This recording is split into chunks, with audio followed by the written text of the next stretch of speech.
Into the meeting. All right, we are on. It's an exciting Sunday morning for me, and I am absolutely delighted that while it is a Sunday morning for me, I have a guest here all the way from San Francisco, for whom it's a lovely Saturday night, I am sure. And this is a project that has been in the making for months. Thoughts that kind of came together over many conversations. We have believed that storytelling has been a very powerful way of building social narratives, of conveying what is okay, what is not okay, and what might be some things that one may not have seen through the conventional eye. And films are such a beautiful way of telling stories and stepping into the lives of the characters. As someone who is concerned about caregivers and family caregivers, one of the thoughts and one of the challenges that I have contended with is the social narrative around caregivers and caregiving. Bollywood and films have, over the years, conveyed caregivers and caregiving, most likely influenced by society, by what are stories existing in our society, and or an effort to make a change, have conveyed caregivers and caregiving in some light, perhaps not necessarily in adequate light, or in the light of whatever was understood so far. I am absolutely delighted to have my very dear friend Tipu, who hides behind the name Tipu. In his actual real name is Divyaduti, which is divine light. And I believe that he is definitely divine light. He's a very sensitive person.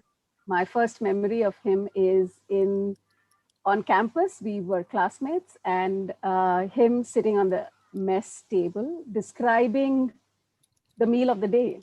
And I was surprised and shocked as to how could this person so creatively connect dots that I had not ever imagined. Over the years, last 25 years, actually, I have seen many, many very sensitive and very beautiful facets of this very dear friend.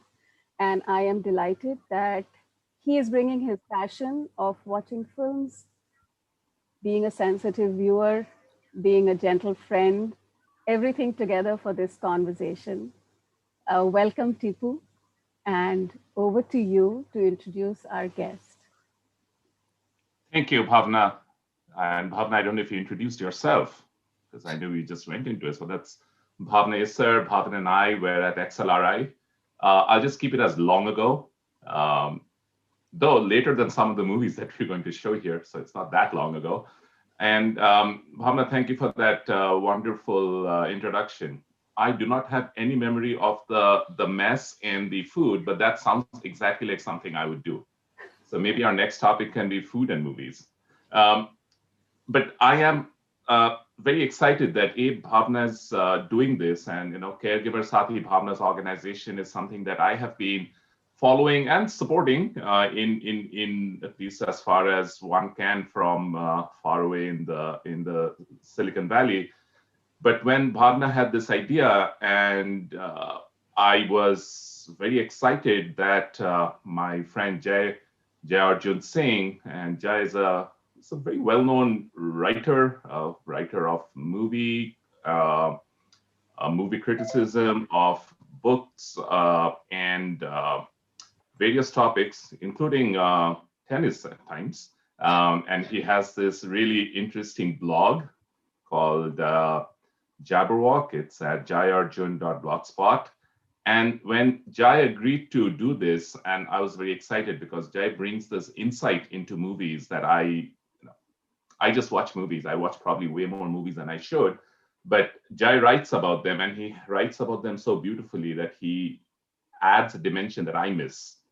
So I was very excited that Jai was doing this. And just to give a quick introduction, Jai is an author, the books that he has, and just the last book that he wrote was on Rishikesh Mukherjee, and another film director that I knew about him as a Bengali person. One always knows about Rishikesh Mukherjee, but Jai really brought him to life. So when Jai was here today to do this talk with us, and I'm just so happy that we are having this conversation. So with that, Jai, I'm going to start by asking you a question, and I know this is both of us are going to be talking about the caregiving in cinema and how the narrative of caregiving is lived and expressed in the world of cinema. But let me start by asking you, Jai, you've had a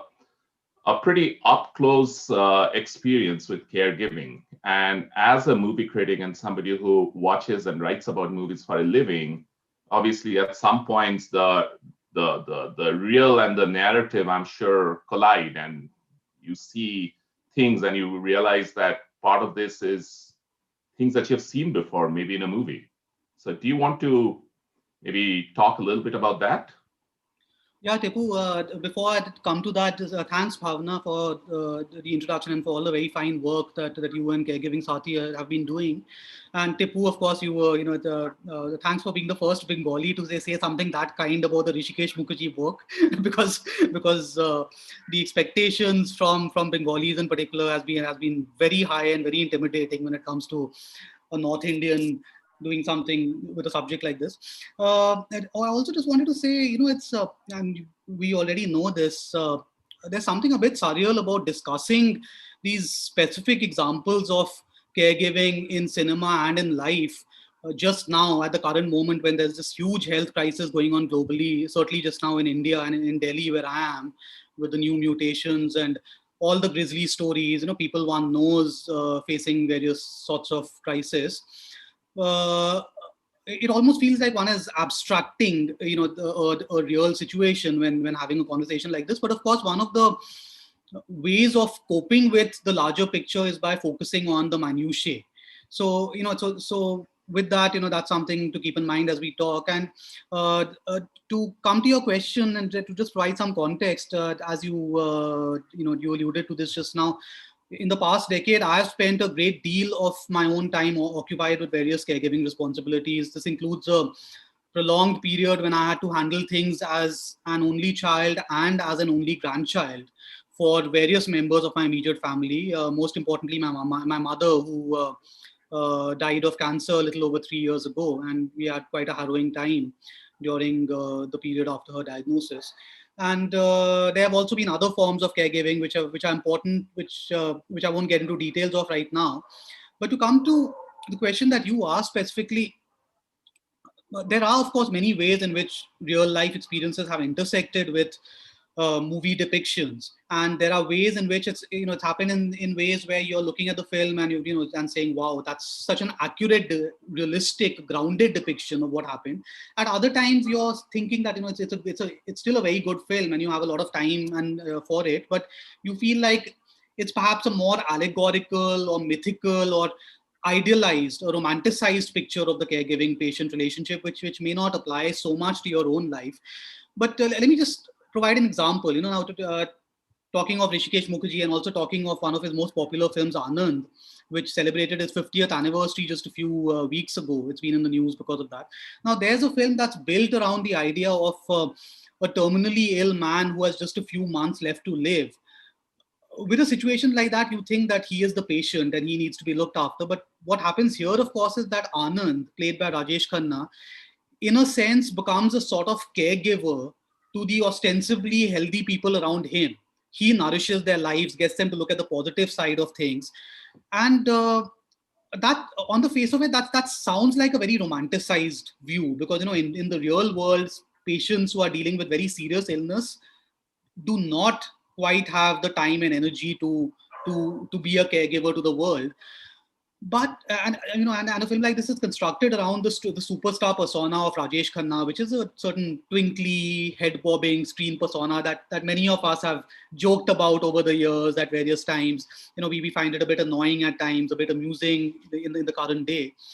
But at the same time, I feel like when you that even that film, which has this very idealistic perspective, it does touch on a specific idea of a patient who is on some level aware that he or she needs to take on the onus of keeping other people somewhat cheerful also. And I'll just very quickly, before we move on to continue this talk, I'll just in this context provide a very quick example from my own experience with my mother.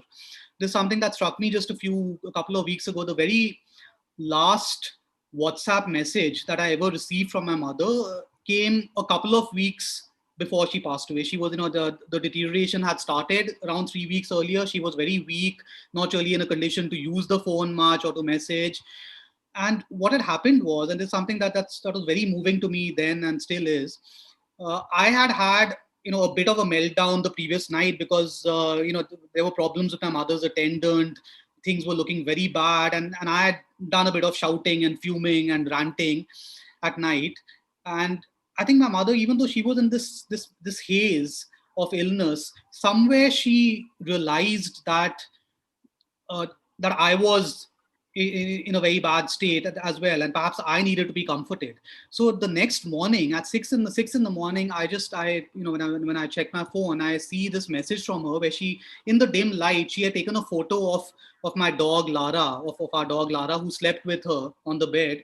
Who had just woken up and was looking at the camera. And mummy had taken a very blurry photo and sent it to me with a caption saying, "Good morning, daddy." That is Lara addressing that to me. And that's something, when I got that message, it was just reassuring, because it felt like, oh, she's in a condition just now to type something like that out. And of course, with hindsight later, it struck me that here was a much more down to earth version of the patient as reassurer or caregiver, not at the level of Rajesh Khanna and Anand, obviously, but somewhere there was some sort of truth that film touched on as well. I don't know if that answers your question to some degree. Yes, it does. I mean, I think the relationship of a caregiver and the patient, I think that's such a dynamic relationship, and there are so many aspects of that and so many dimensions of that. Just the way it ebbs and flows has its own. I'm sure that's one of the reasons why it's such a popular subject in cinema.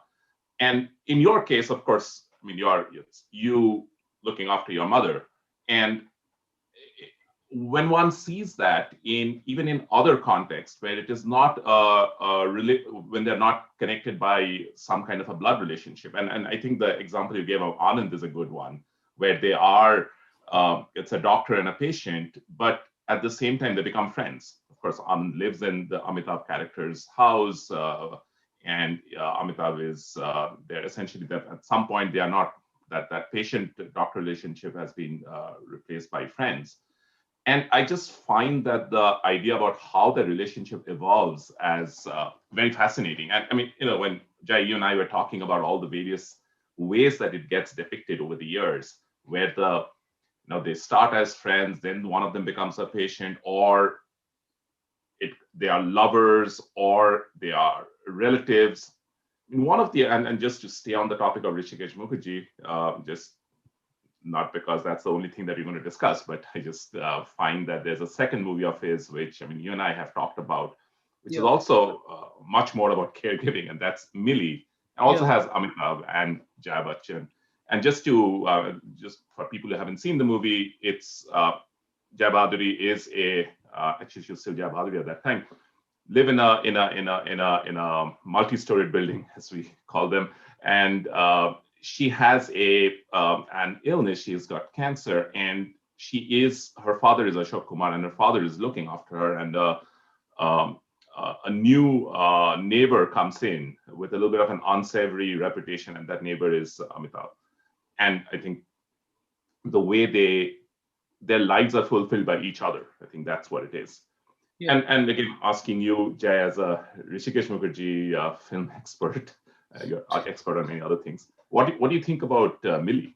Yeah, well, you've provided a pretty good summary there, but I think the most eloquent and interesting things about that film have actually been said to me by my friend Kartika Nair, the writer and poet who has dealt with serious illness herself for all of her life, and she's both written and spoken very eloquently about how for her Millie was a more resonant film than Anand, and I completely get that. Though I think they also it's also possible to just make the argument that they are very different sorts of films, they're serving different functions.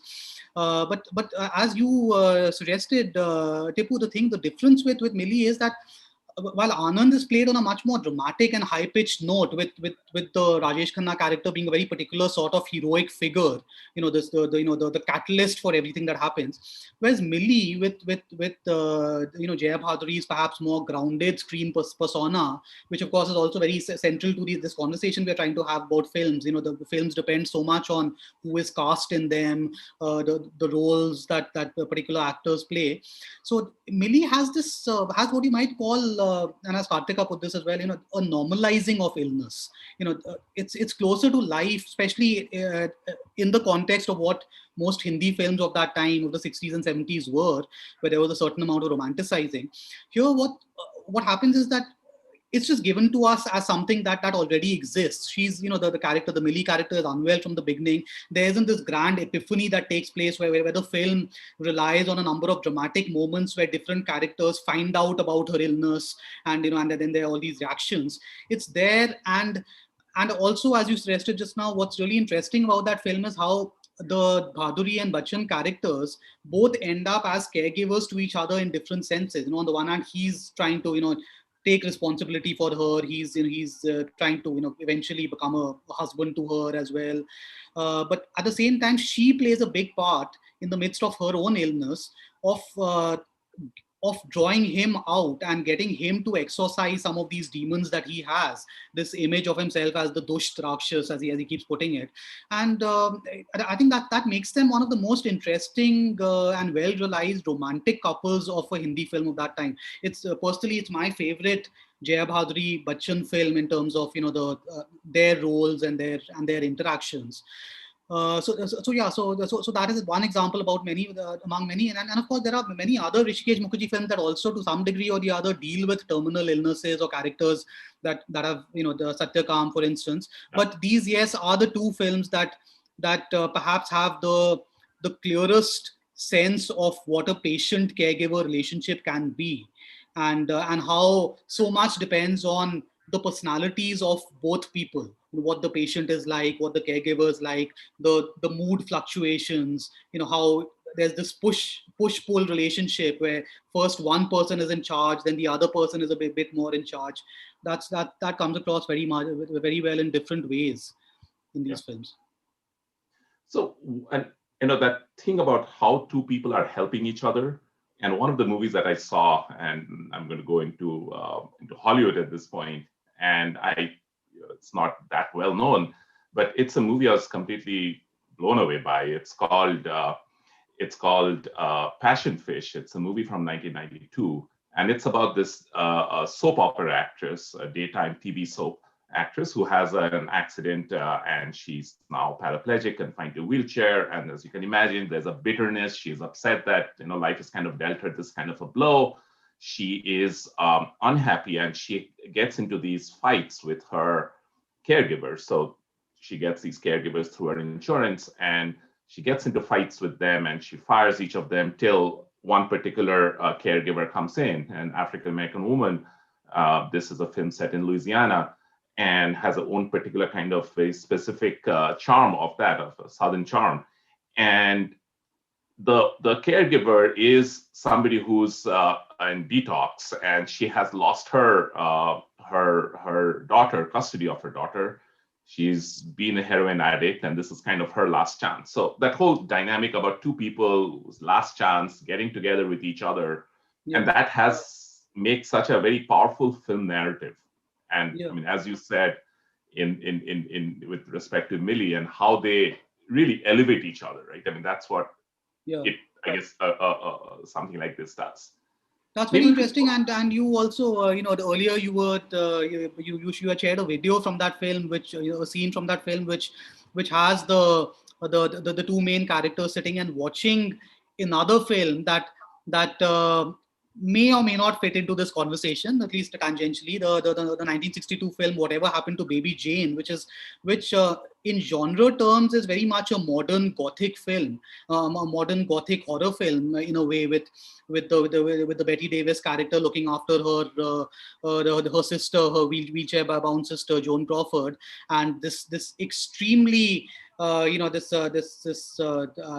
antipathic relationship between these two sisters in some ways. This an ambivalent love-hate relationship between them, which also reminded me of how. Again, coming back to what we keep saying about the romanticizing of the caregiver patient relationship, which is something that happens a lot in some films, but there are other films that also allow us to see the darker side of what the relationship can be, even if it's founded on love. There can also be a sense of a caregiver becoming bitter or resentful over time, or the patient becoming bitter or resentful over time, they're being so dependent, and how that can cause a rupture in their relationship. And it's interesting that many films that actually belong to the horror genre, including some B horror, have some quite insightful things to say about such relationships. One of the films of one of the most important films in my life, Alfred Hitchcock's Psycho, which I watched exactly 30 years ago this year, and it led me towards a lot of film literature, towards taking cinema seriously, reading analytical works on film. Now that film has this. It's got many jokey little scenes. It is a very dark comedy essentially, but it's also got that one moment where Norman Bates, who's this young man who's running the motel, and he's looking after his decrepit old mother, or such is what we believe for much of the film. And he's talking to one of the people who has checked into the motel, and he has this line which says, this woman says to Norman, if things are so bad, if your mother is so tyrannical, why don't you just just leave or check out or something like that. And he says, if you love somebody, you can't do that to them even if you hate them. There's that line, and I think that a line like that within the context of this black comedy horror film, or whatever you want to call it, genre film, it really captures so much about what a certain type of a patient caregiver relationship can be, because illness is such a difficult thing to deal with. And the best of people, the most well-intentioned of people, can just become weighed down by it, frustrated by it. They can, the darker sides of their personality can emerge, and that's something that also is I think is relevant to a conversation like this. Yeah, no, I think we talked a little bit about this, caregivers gone bad, or I'll make only one pun in this whole show, caregivers. And I mean, you captured the two biggest of them, the Psycho and Whatever Happened to Baby Jane. Another movie which I saw, and this is based on a Stephen King novel, and it's called Misery. And Misery was, it won I think it won the lead actress Kathy Bates an Oscar. And Misery was from 1990. And the story is about this well-known author who gets in a car accident, and he has written the series of books about a character called Misery Chastain. It's one of those Buddhist rippers, as they are called, and he's kind of sick of it. It's a very successful series of books, if you've seen Outlander on TV, it's something like that. And he wants to kill off that character so that he can go and write something that he really likes. A little bit like Arthur Conan Doyle also trying to kill off Sherlock Holmes at some point. Yeah. And he gets in a snowstorm, crashes, a kind Samaritan rescues her, and the Samaritan happens to be his #1 fan, and so far so good. Till such time the Samaritan reads his unpublished book, which is the manuscript which is just finished writing and which was in his car, and he reads that and he realizes that he's killing off this character. And at which point the Samaritan, who's also a trained nurse, and she's Kathy Bates, played by Kathy Bates, and she goes berserk at that point. And there's a whole other backstory why she's like that. but she essentially imprisons the writer and forces him to write about a different ending and a different storyline. So I just leave it at that, and let you see the movie to see what happens. But I mean, that whole thing about how you're being the caregiver gone bad is I mean, it's played a little bit larger than life, but it has its own message there, which I thought was very very interesting and very unusual, given that, you know, we always talk about how the caregiver is this very powerful figure who's there to elevate and help you and make you feel better, and be that, I mean, I guess it's true for different cultures. It's not just an Indian film thing where you have the wife who's looking after you. I mean, two of the movies that I saw, which are set in universities, and I'll just briefly refer to them. One is The Beautiful Mind. Beautiful Mind. The Beautiful Mind is from 2001. It's about that mathematician John Nash at Princeton University, and his he has paranoid schizophrenia, and his wife, played by Jennifer Connelly, and Jennifer Connelly wins an Oscar for that performance, it nurses him, and it talks about that relationship in a very very beautiful way, in a very touching and powerful way. But it talks about all the sacrifices she makes as the wife, and which is kind of expected in a way. I mean, the events of the movie happened in the 1960s. And then the other one was the movie about Stephen Hawking from a few years back, I think 2014, The Theory of Everything. And for that, Eddie Redmayne, who plays Stephen Hawking, also gets an Oscar. And actually, in that movie, a little bit like Millie, Stephen Hawking and his wife, they get married right before right after his diagnosis, because he feels he does not have too long to live. In his original diagnosis, that comes, his motor neuron disease diagnosis comes in. He doesn't have too long to live, so they get married quickly. It's like Amitabh and Jai Bhaduri and Millie, and of course, Stephen Hawking lives to be to a long age. But it doesn't pull its punches, and in that 12, 14 years between the two movies, you can see that the wife is not painted as this absolute angel who's going to leave everything just to be with her husband. The wife has her own career, and wife is a PhD. It's trying to be a PhD in finish her PhD in I think Spanish poetry or something, if I remember.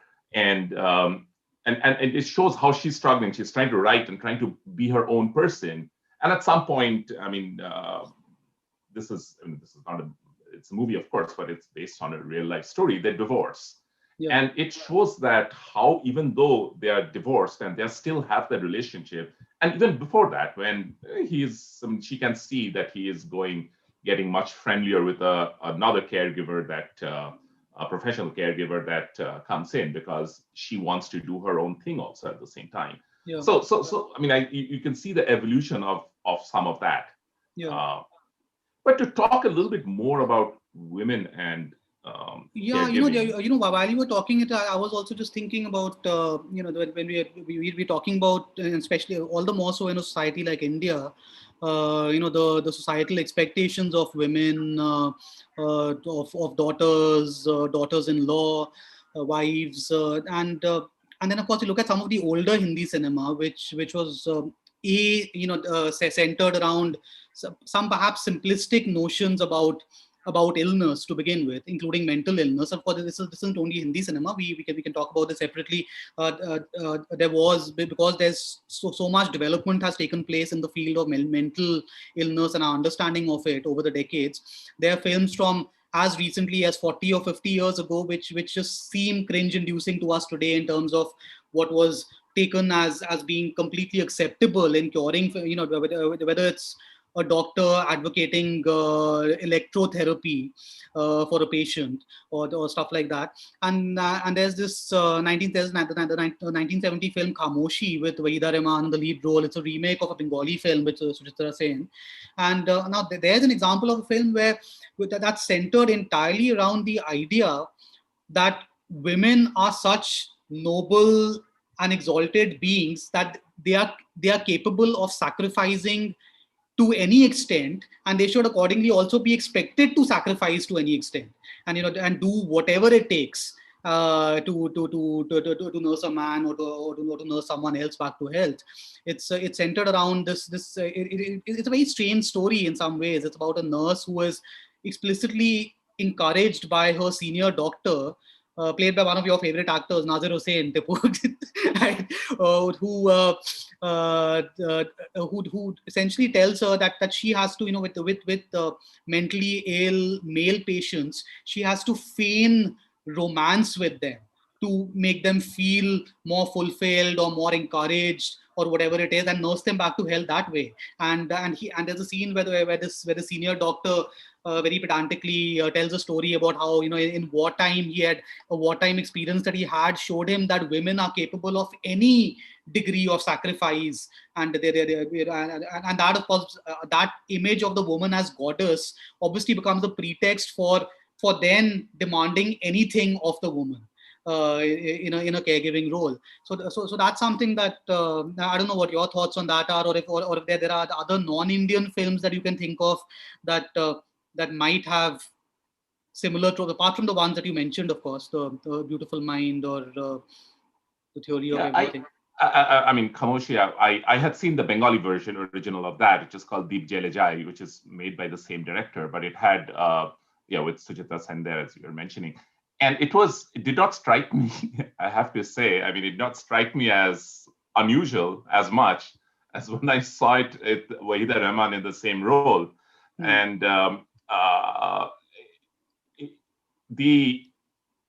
it was done in a certain manner, which I thought was very, I mean, it talks about what and again, it was, Rajesh Khanna, our favorite person in the Khamoshi, in the remake.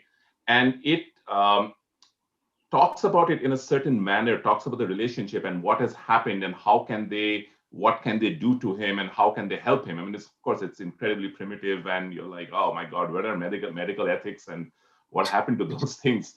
But she gives it a good shot. Wahida Rahman gives it a good shot. And what the big lesson that I was taking from there is no one realized that Wahida Rahman herself, as the caregiver, what she was going through and the fact that she was suffering, she was not well. And no one was paying any attention to that. And same with Sujata Sen in the original. And this really powerful scene, without giving away much, at the end when one realizes that what has happened.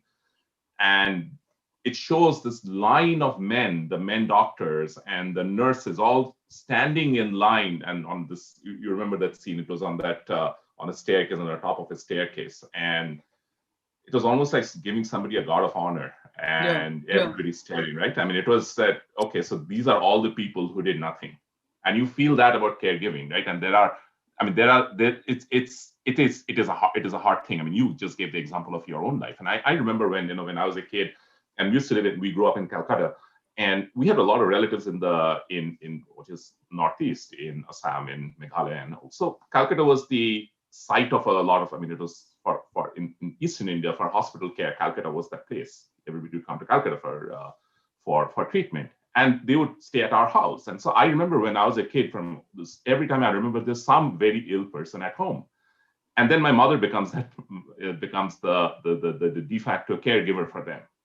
And I recall what it was like. I mean, my mother she's a PhD and she teaches physics or used to teach, she's now retired.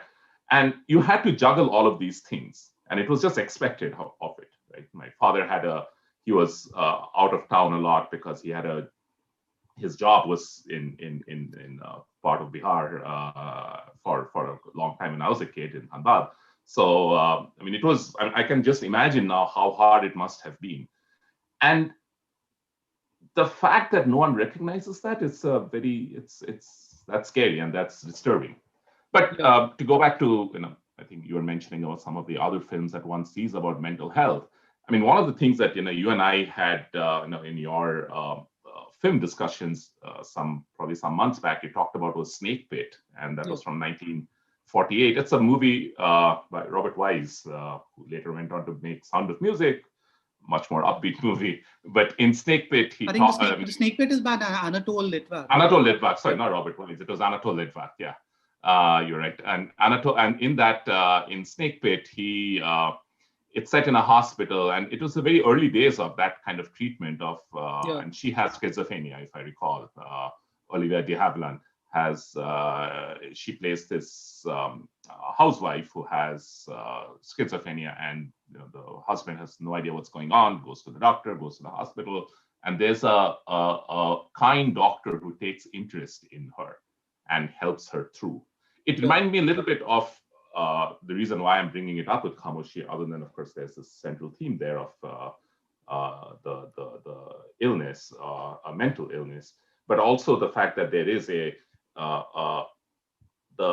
doctor or the nurse who's really the one who's looking after them. Yeah. And I mean, we and I talked about that a lot, and I thought that was very well done, very beautifully done.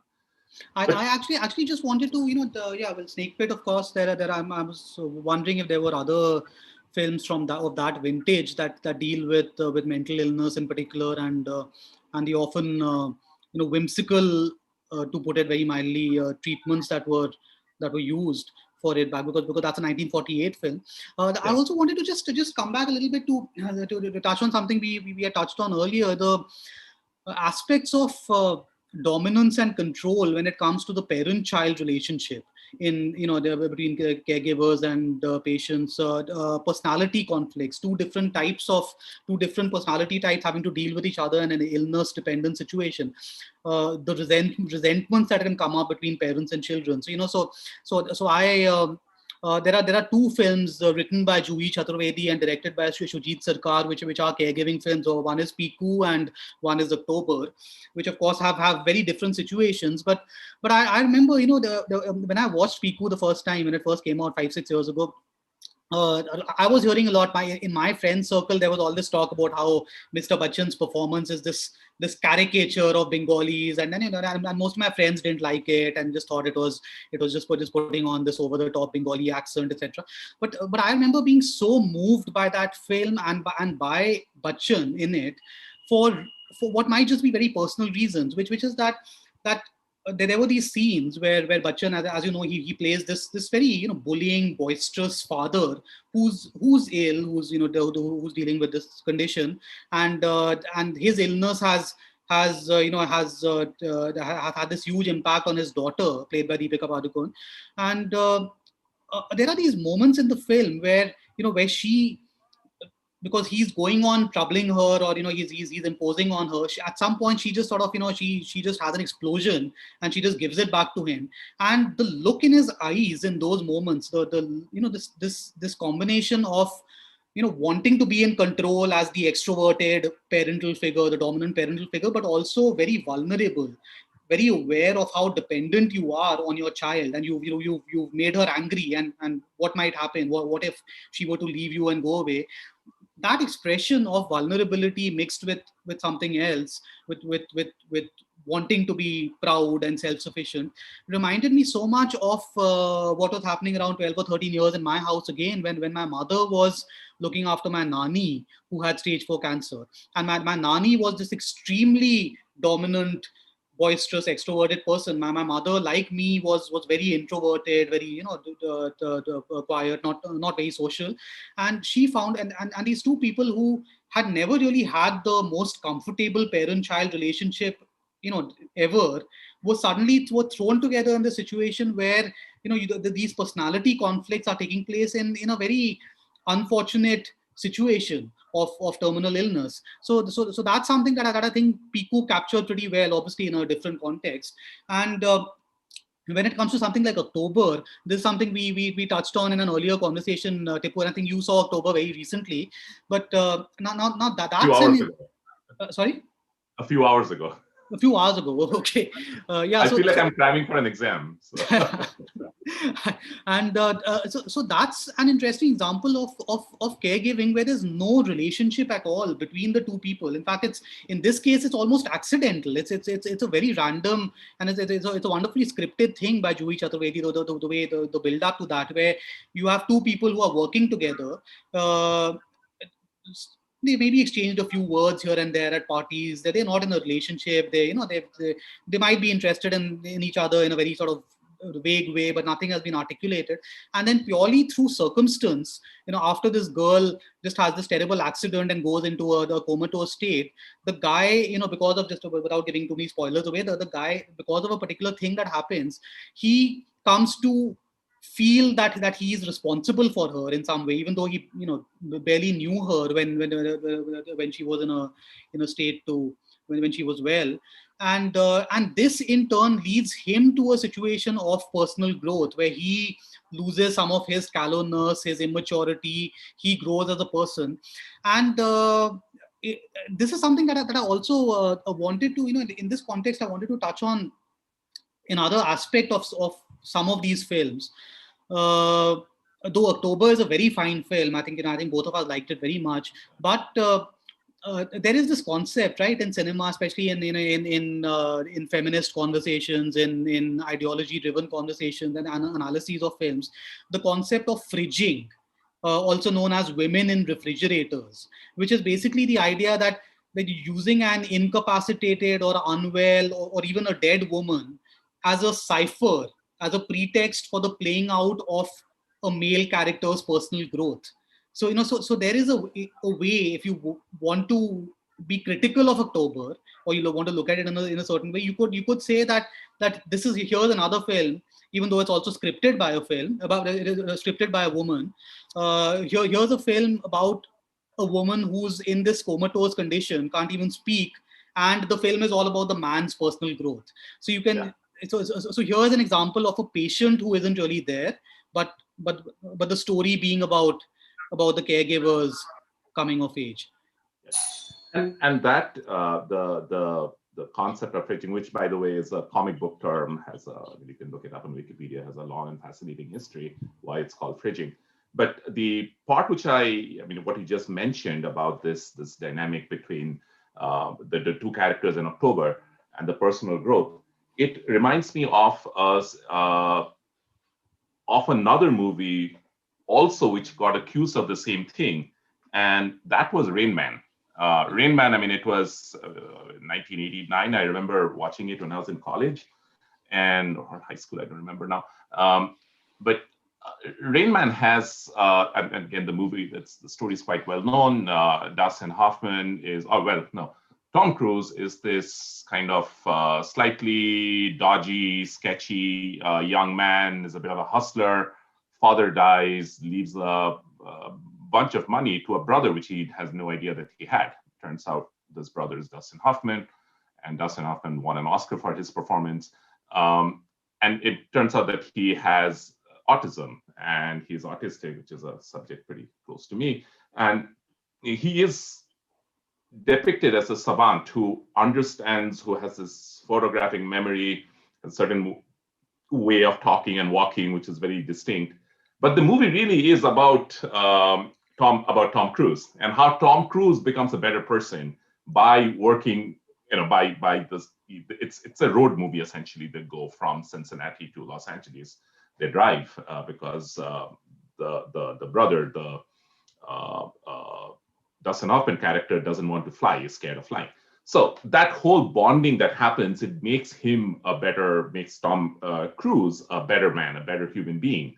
And it's a much more showy part, of course. And of course, speaking of Dustin Hoffman, from a film 20 years before that, there was Midnight Cowboy, which also has it's, as you pointed out, I think in one of our mail exchanges earlier, it's a male bonding film, but obviously different in specifics from Rain Man, but again not dissimilar in how the John Voight character experiences a sort of personal growth through his association with the Dustin Hoffman character, who's unwell or struggling. Yeah, and they start as friends, and then it becomes a caregiver situation. Just to move into something more recent, and I just feel that in the last couple of years we've had some explosion of caregiver movies, and this year, for example, The Father, which is up for it's up for the best actor and best picture also, I think. Best picture also, I think, yeah. It's an incredibly good movie, and I loved it. but if I look at The Father and I look at some of the other movies of the last 2-3 years, it's really rich in content and the sensitivity with which the topics are discussed. I don't know if did you ever end up watching Father? I haven't watched it yet. No. Okay, so I won't give away the ending here, but let's say that Father is just the bare bones of the story. The Father is about Anthony Hopkins, who is the father here, and Anthony Hopkins is has some form of dementia, so he forgets, and he has his daughter is looking after him. But let's just say it takes you into the mind of a dementia patient. And that's where the charm of the movie is, or the power of the movie is. It goes into the mind of the dementia patient and it kind of shows the world from their point of view. Yeah. And Dustin Hoffman is incredible. It has this... Anthony Hopkins. I'm sorry, Anthony Hopkins is incredible. And it has this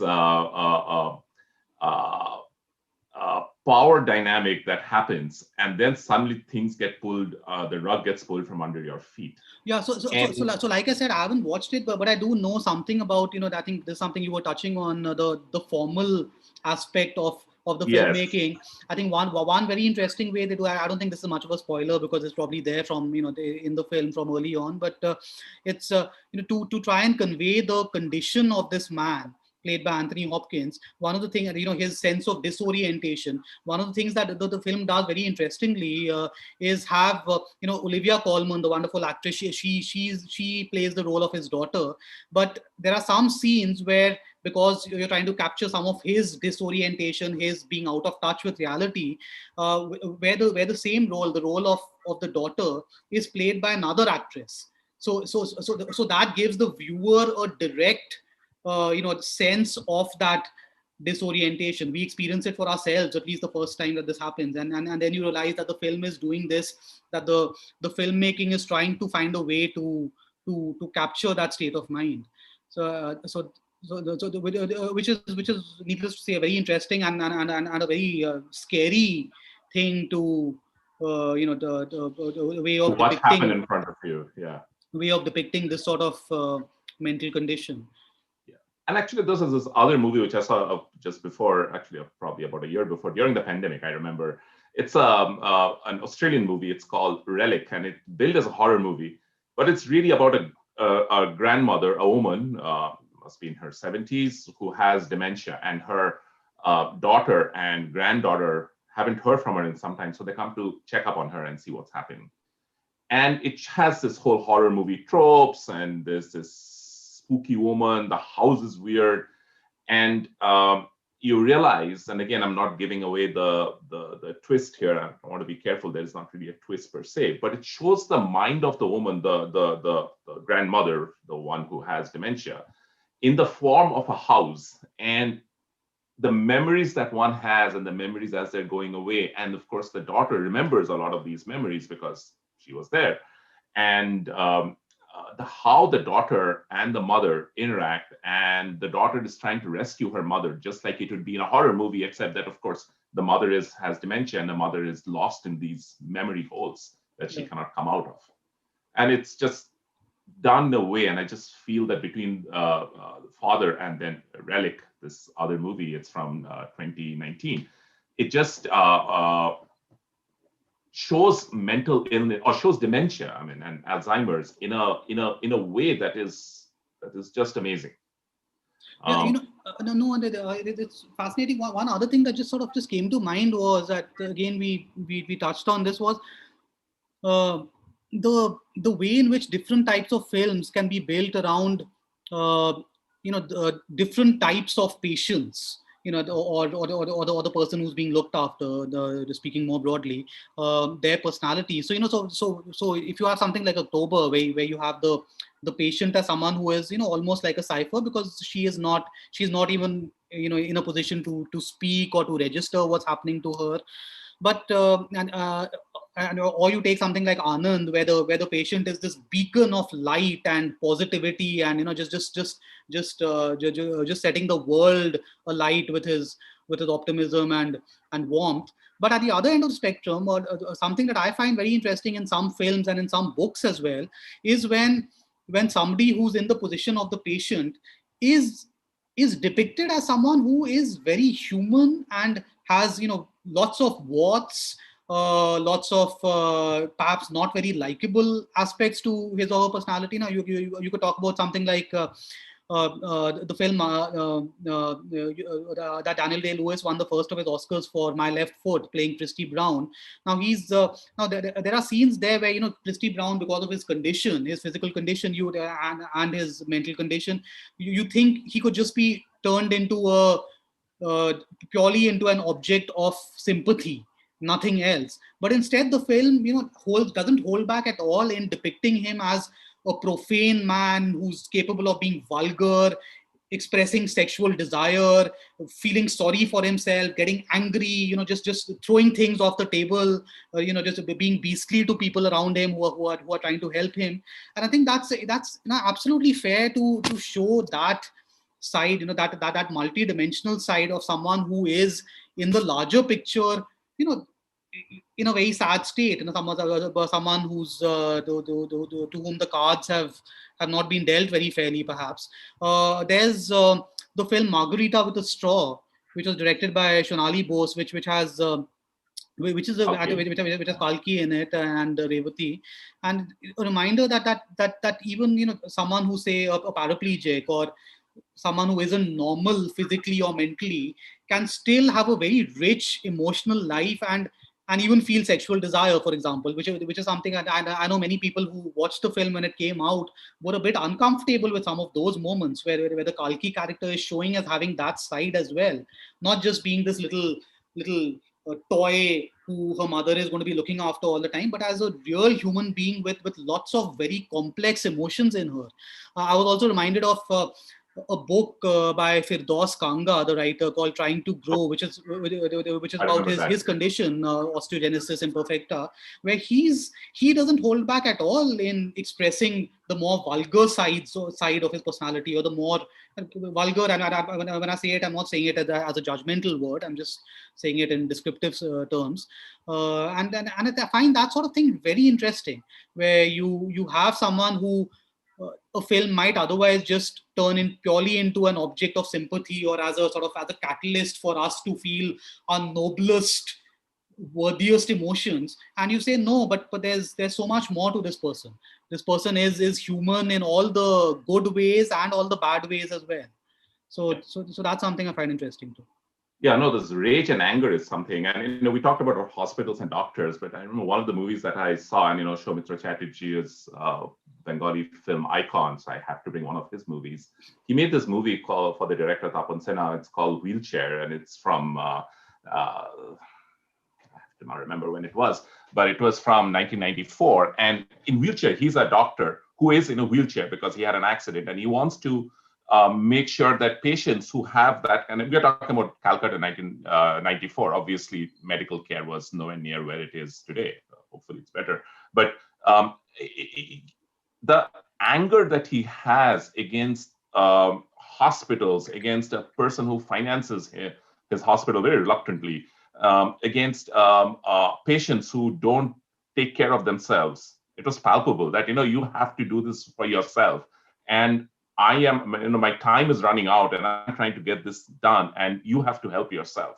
There's this white hot rage, and Soumitra as an actor, I always felt that he did not do rage very well. But in this movie, he has this. It just brings tears to your eyes, just because it's a system that I know very well. I just wanted to point out in chat, Bhavna, what I was talking about in the context of Margarita with the Straw was sexual desires of patients or the people who are being looked after. But yeah, what you say here about the feelings of caregivers, anger, rage, often being unexpressed, of films, of a certain type of film, not really allowing for those possibilities. Now, again, coming back to the personal experience, and I know, and I say this without any shame or guilt at all. I mean, maybe some regrets at times. I know I have, in hospitals, when I've been faced with with doctors who I feel are not sensitive enough, not paying attention, being apathetic or careless, whatever. I have lost my temper massively, and I've come this close to throwing things around in a hospital room when I've been faced with a certain sort of situation. I have also, on a couple of occasions, I've expressed anger in front of the patient, the person who I'm looking after, and all these are, again, it needs to be emphasized that they are part and parcel of a very difficult situation which can continue over months or years, and very often just venting, just letting yourself go a little bit in terms of losing your temper or something, it can be cathartic as well. It can be cathartic for the caregiver, it can be cathartic for the patient, and it can create a situation where it steels you or it strengthens you for the next battle which will take place tomorrow.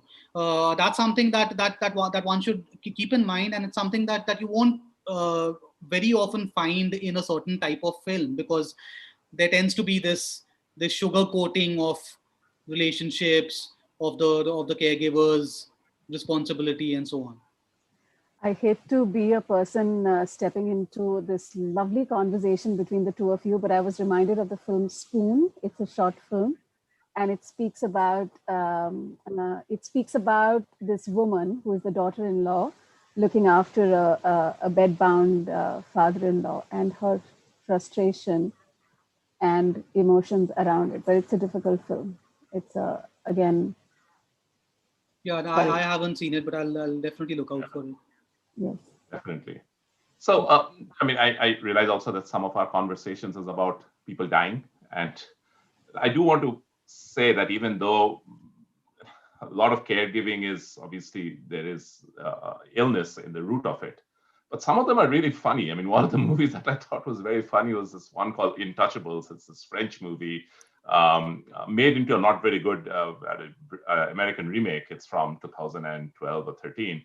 And it's about this paraplegic, and he again hates his caregivers, fires all of them. He's a super rich person in Paris, and finally he gets this one guy. He's from the banlieues. He is this guy Omar Sy, who, I mean, if you watch Netflix, there's a show called Lupin, and he plays the title character, this gentleman thief. So Omar Sy is this caregiver for him. And he's also in his last chance. He's like, okay, I don't want to do this anymore. It's a lot like Passion Fish in a way, the story, but he and the caregiver and the patient, they bond. And it's incredibly funny, the way that they connect with each other and the stunts they pull. That, they're not really looking for sympathy. They're real people. They have their own lives. They are, well, I can't say that they're happy, but they're reconciled to that. And that is something. So before we wrap up, Jai, I was just thinking maybe we should just talk a little bit about the love stories. I mean, some of the caregiving movies are also incredible love stories. The one that I can think of, and maybe you can touch on some of the other ones, is Iris, which also won a bunch of Oscars. Well, got nominated for a bunch of Oscars, but it won an Oscar for Jim Broadbent for the best supporting actor. So Iris, or best actor, Iris is a movie about Iris Murdoch, the writer. And it is Alzheimer's Iris Murdoch, and it's set in Oxford. And Kate Winslet plays the young Iris, and Judi Dench plays the older Iris. And the young Iris is this beautiful, very bohemian woman who has this car and this bike, and she's going everywhere, larger than life. And then it goes into the older Iris, which is Judi Dench, and she has lost almost all her memories. She can barely remember some things. And her husband, who that's Jim Broadbent, who won an Oscar for that. Her husband is caring for her and reminding her of some of their joint memories. It was just heartbreaking, beautiful, and ultimately, of course, she has to go to a care home because he cannot look after her. But this is such a touching depiction. That actually and there's a as a complement to that sort of film, there's something like the French film Amour, where which is interesting what you're saying, because yeah, well, you got it right there. You really do your homework. That's now there's a film where you never get to see it's about this very old couple, and just the summary of the thing really is that the woman has a form of dementia, and you have a husband, and then they're both very old. Now in that film, you don't ever get to see the younger versions of these two people. You only have the older versions. So the effect of these two films, Iris and Amour, is very different in some ways, right?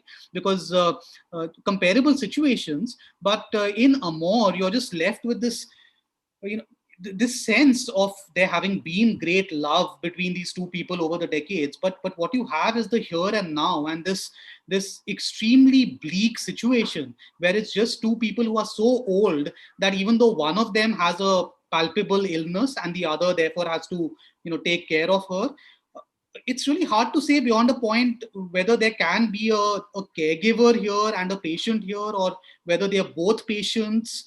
It's because age is such a factor there, and in Iris, as you say, of course, there's far more room for the sort of optimism and nourishment that comes out of diving into the past, remembering a time when things were much better, as opposed to a film like Amour.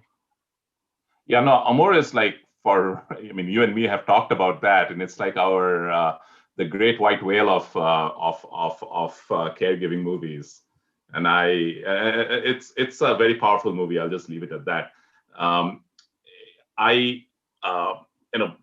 This other movie which I also saw is around the same time. It got nominated for the best foreign film Oscar. Did not make it to the final list. It's a movie called The Two of Us, and it's about this. It's a slightly different twist angle on that. It's about these pair of closeted lesbian lovers, and they are the woman is played by Barbara Sokowa, who is this very well-known, or one of the women, Barbara Sokowa, very well-known actress, acted in a lot of Fassbinder movies from the 1970s, and she has a stroke and she cannot speak. Now her love is secret. Now the lover lives on the same floor across in another apartment, and they're trying to be with each other, even though now, of course, she cannot talk. So I'll leave it at that. Great movie. But in all of these movies, you keep thinking, Jai, and same with Father, and same with, you just mentioned Amour, and you keep thinking about, when they were young. You don't see them when they were young, but you remember from the movies, because there's a whole language of movies. And in Amour, for example, the lead character, Amour is this French movie from 2012. The lead character is played by Jean-Louis Trintignant. And we remember him from And God Created a Woman, and opposite Brigitte Bardot, and he was this incredibly good-looking guy. And same with even Tipu, right? You remember Amitabh from, I think in your blog you mentioned that, right? When Maushami Chatterjee. There's so many examples, we're talking about Anthony Hopkins and The Father.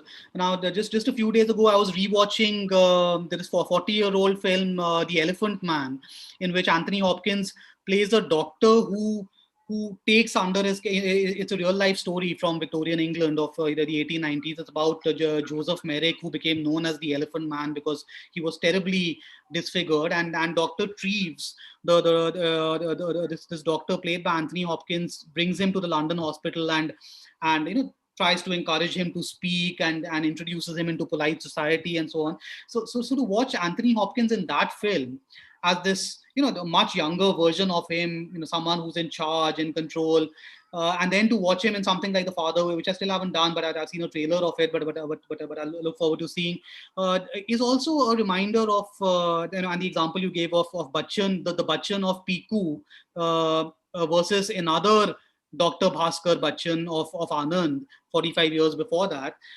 much younger. It is also a reminder of our relationship with screen personalities, with actors, at least when it comes to somewhat mainstream films or films that have well-known figures in them, and how just watching a particular actor who we have seen when he or she was young and energetic, now in their 70s or 80s playing a very different sort of role. Even that process as a viewer is such a reminder of mortality, and about how, about what happens to all of us, how our how our experiences shift with time. So I think that's what you were touching on, and of course in Amor, the lead is played by Emmanuel Riva, who was such a beautiful presence in French New Wave films such as Hiroshima Mon Amour and Yes.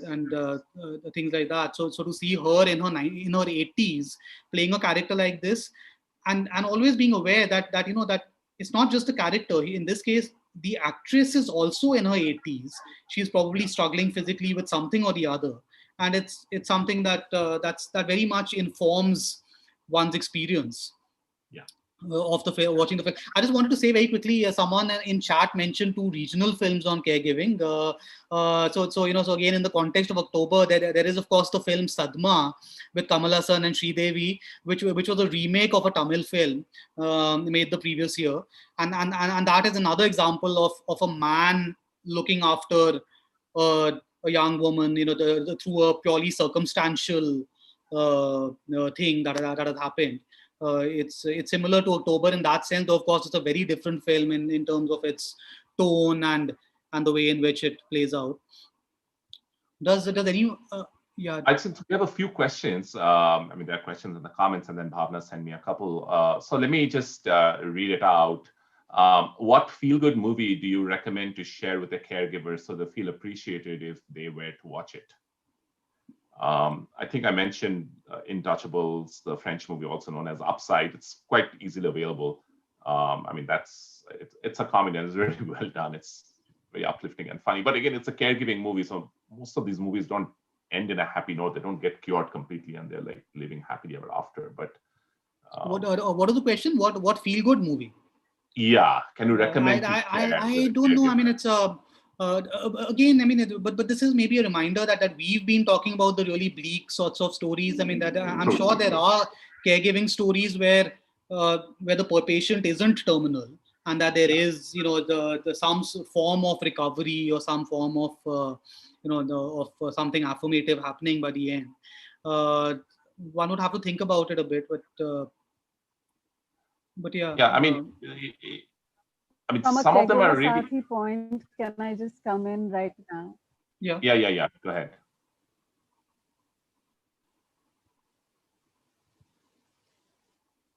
So sorry. I think the shift in social narrative that we are looking at making is exactly this: that cure is not the solution that we are looking at.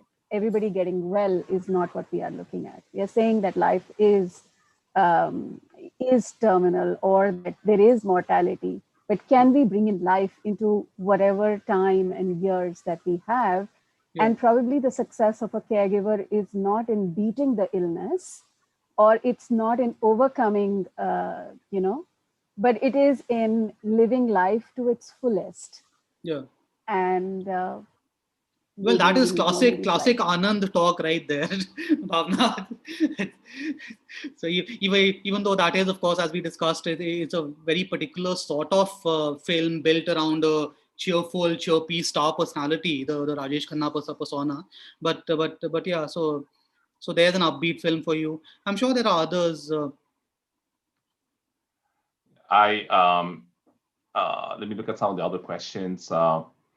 What Indian movies have dealt with schizophrenia? Well,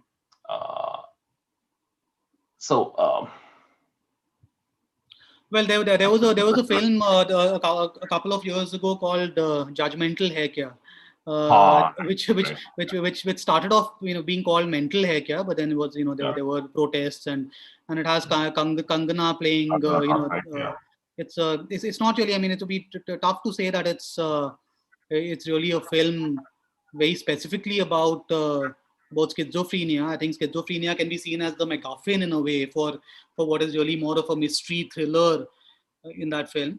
But that's one that there would be other examples. I mean, lots of good Hollywood movies about it, of course, schizophrenia.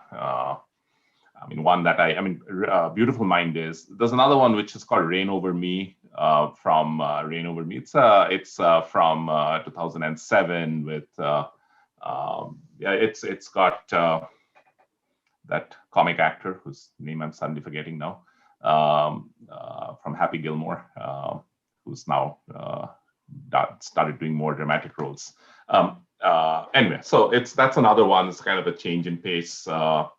Adam Sandler, yes, thank you, Hema. So that was a nice movie also. Other questions, the kind of portrayals people performed on screen when they were primary caregivers or were ill. What difference can you see then compared to the portrayals today? So the portrayal of caregiver, how has that changed?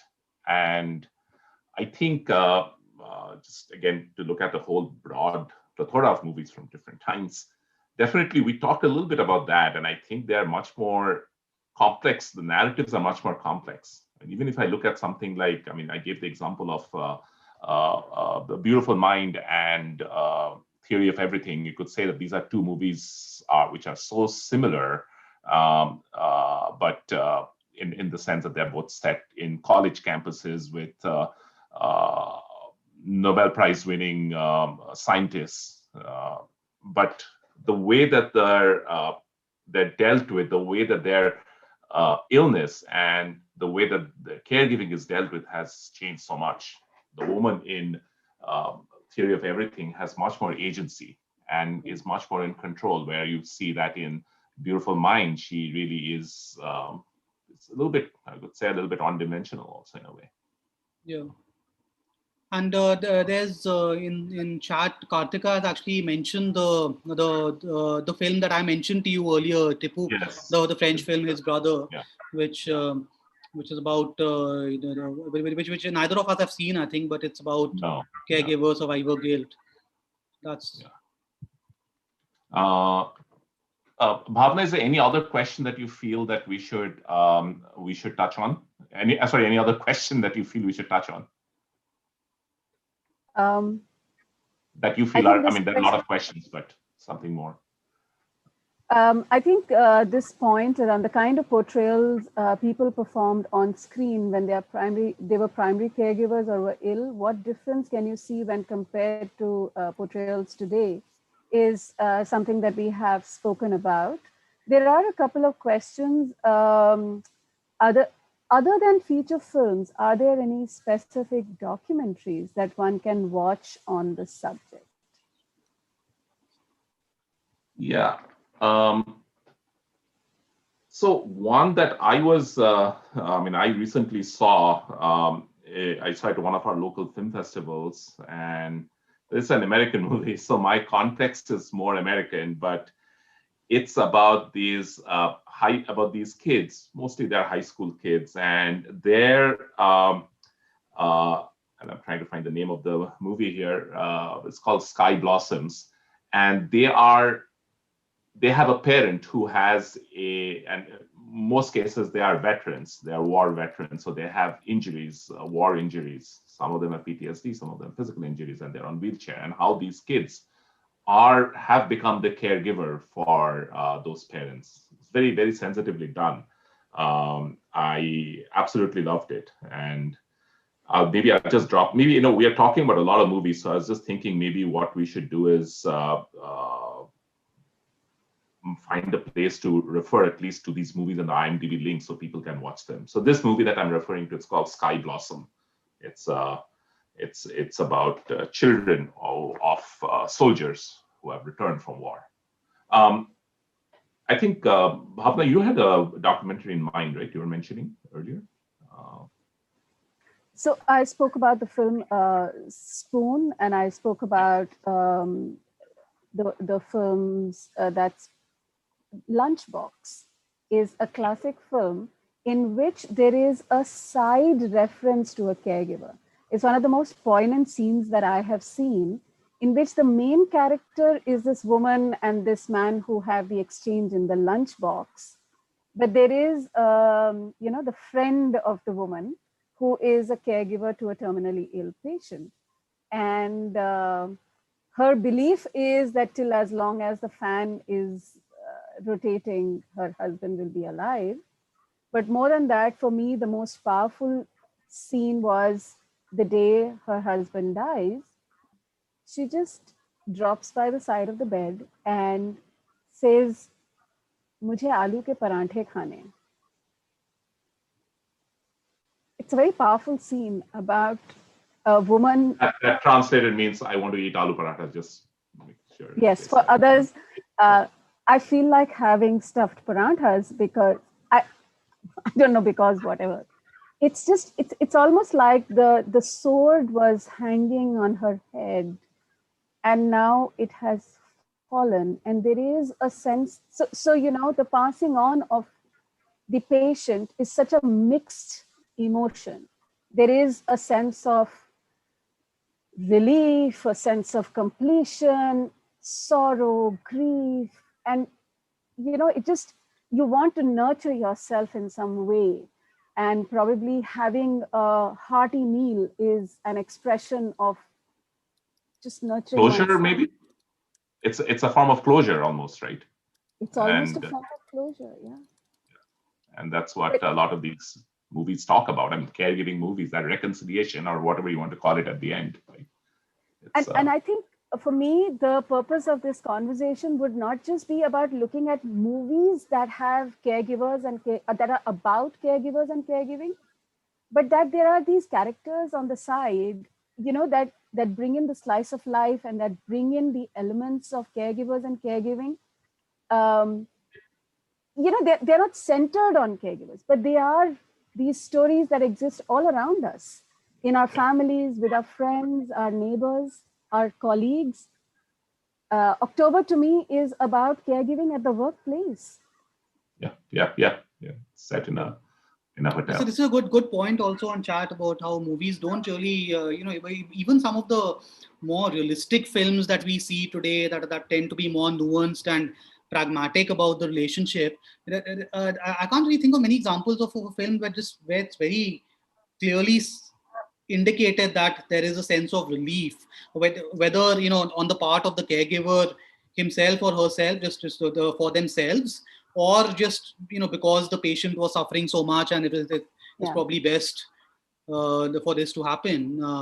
That's something. It's interesting. I don't really. I can't think of many films where that's made explicitly clear. Yet in real life, speaking both for myself and for other people I know, friends, acquaintances, family members who have been looking after very old people who are in a very bad state, it's a very common thing to say after somebody has passed on. Yeah, well, it is for the best. It's they're out of their suffering, and things have become very bad in the last few weeks. So this is a good point actually. Actually, the whole concept of end of life care and the dignity of dying is not very commonly touched upon in many films, especially the popular cinema. And I think that and that drives a lot of our social narrative around it, because there is we see films and we see storytelling in a certain way. The way that we take it in our everyday lives is also similar. Whereas everyday human existence and our traditional ways of passing on or dying will say that there needs to be a certain quality and a certain dignity of end of life. And it's actually quite an honor in certain cultures to actually support somebody while they pass on. I'm keen to see films in which that would be shown with that sensitivity.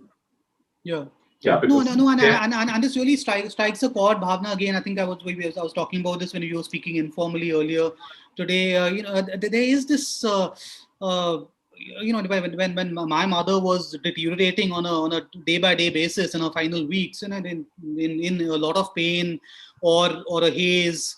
I could tell where it was going, and I was being very pragmatic about it. And in a situation like that, to deal with very well-intentioned people who just don't know anything about the ground reality, but will just keep saying things like, oh, it's simply a matter of believing you will get okay, as if getting okay really is the only thing that as you also said a while back, as if we're all here to pretend that we can be immortal if we sort of, if we try hard enough, that our minds can conquer the body completely, or will yourself back into health. The statements that are completely nonsensical when it comes to something like stage 4 cancer, which has reached a certain point where the patient's body can no longer fight on. And it's one thing to continue to be hopeful and positive and to go for whatever options there might be, but it's another thing altogether to almost bully a struggling patient and her caregivers with this insinuation that if you aren't getting better, it has something to do with your attitude, with your bad attitude or whatever, and it's all in your hands. That's a very with the best of intentions, that is actually a very negative thing to do to someone. To Actually, one of the things about caregivers, etc., is that they are so overwhelmed, and they are in the moment when they are looking after their loved ones. People around, which is friends and family, actually have a very significant role to play in terms of the sensitivity and the dignity that they offer to both the patient and the caregiver. It is very often that well-wishers, despite their best intentions, will not have the vocabulary and the conversation to have to, in their curiosity to know more, in their sense of helplessness, in not being able to help, and not having adequate information, will do the kind of things that you mentioned. It is about, either recommending other solutions or saying that, it's mind over matter. But the reality is that we are all caregivers. Whether or not we are active caregivers, we are certainly well-wishers of caregivers. And as well-wishers of caregivers, we need to have a new vocabulary. We need to have a certain sensitivity to be able to talk to long-term caregivers who carry a lot of pressure and burden. And sometimes this pressure and burden is driven by popular cinema. We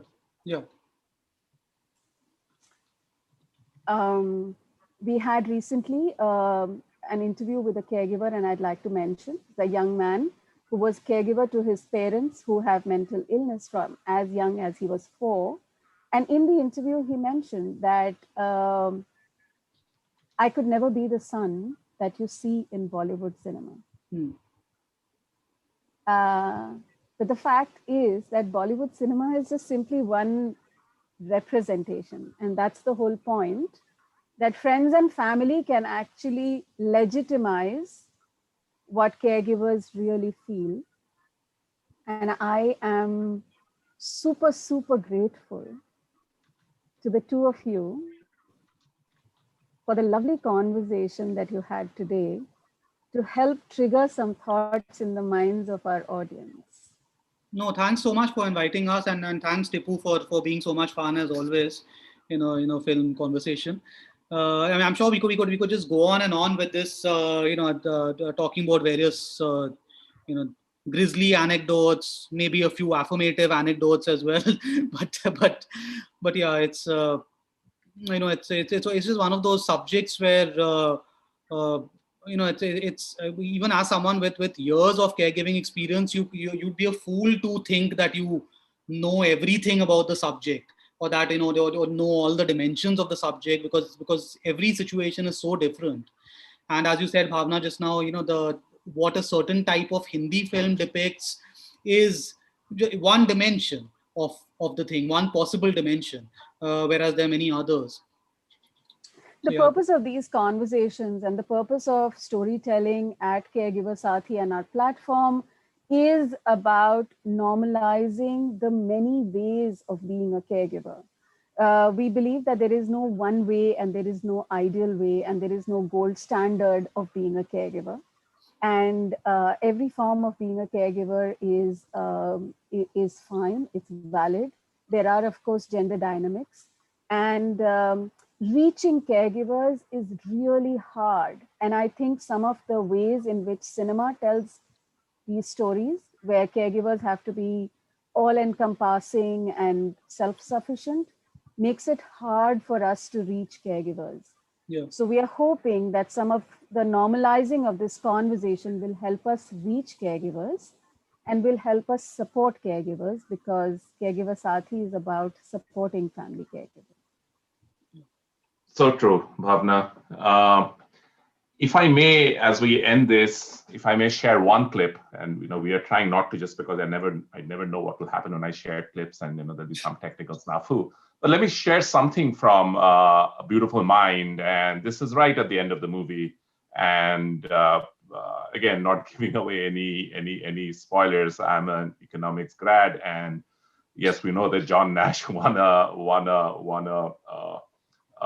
Nobel for game theory. So this is, so I'm going to share the scene of John Nash's Nobel acceptance speech as played by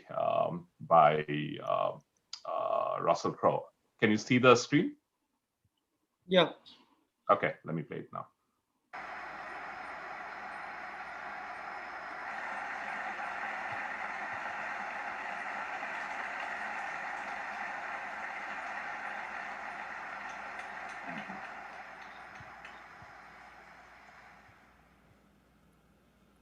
I've always believed in numbers, in the equations and logics that lead to reason. But after a lifetime of such pursuits, I ask, what truly is logic? Who decides reason? My quest has taken me from the physical, the metaphysical, the delusional, and back. And I've made the most important discovery of my career. The most important discovery of my life. It is only in the mysterious equations of love that any logical reasons can be found. I'm only here tonight because of you. You are the reason I am.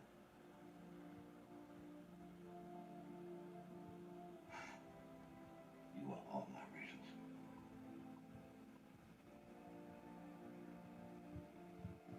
Thank you.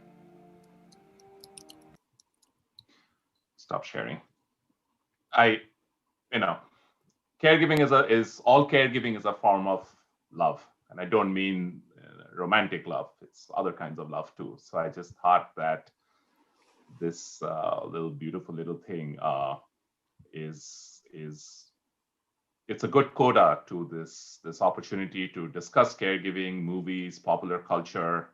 Bhavna, again, many thanks for this. Jai, thank you for giving us your time. And Jai's writing can be seen in many publications. And I'm sure if you read the newspaper, physical or otherwise, you'll see in many of articles on movies and books, you'll find Jai's writing there. Please read it.